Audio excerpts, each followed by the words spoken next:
But spirits makers have expressed concerns over potential impacts. Joining us now is Suntory Holdings CEO Takeshi Niinami. Tak, it's great to have you on the show. Welcome. Thank you.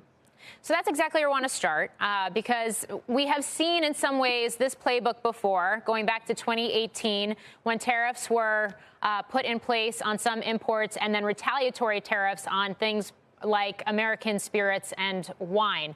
What are the lessons learned from that time, and how are you bracing for this possibility now?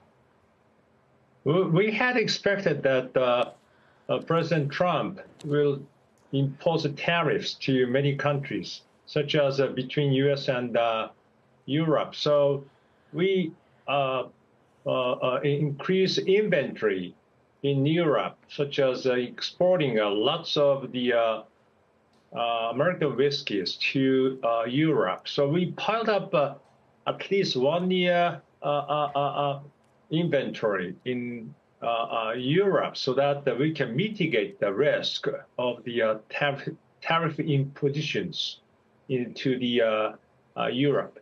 Just like that, we've been working on mitigating the risks of the tariff imposition to other countries like Europe. But we are working on lots of scenarios of the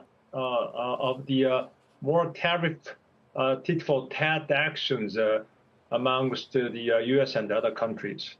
What would you anticipate in terms of tit-for-tat actions? Well, like I think China, we've been working on promoting Jim Beam and Maker's Mark to China. It's been more or less successful, but we are so worried about it.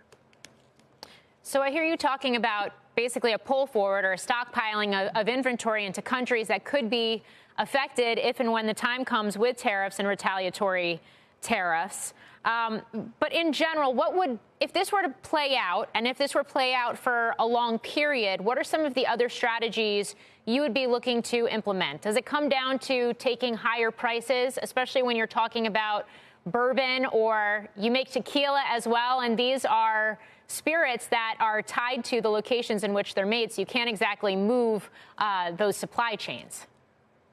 Well, as a matter of fact, first, in terms of American whiskey, which is our strength, we'll be more focusing on the U.S. And we are not thinking about increasing prices immediately. We just make a big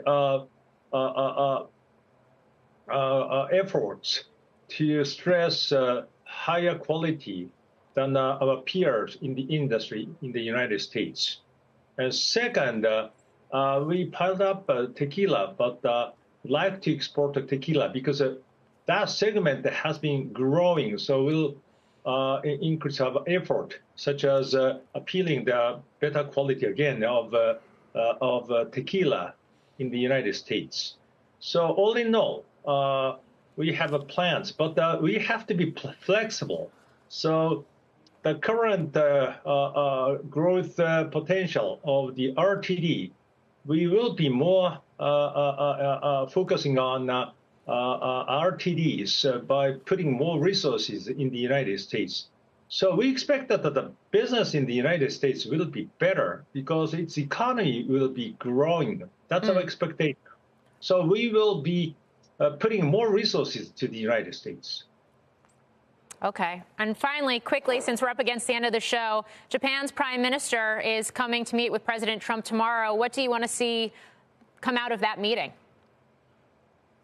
Well, I think first, the objective is to create the further win-win situation between the two countries. First, the personal relation of trust will be established between Mr. Ishiba and President Trump. And the key thing is they might be talking about first how we can increase investment. Second, AI collaboration. Third, I think how to maintain the stability in East Asia by Japan. We are against the end of the hour, so unfortunately I have to cut you off.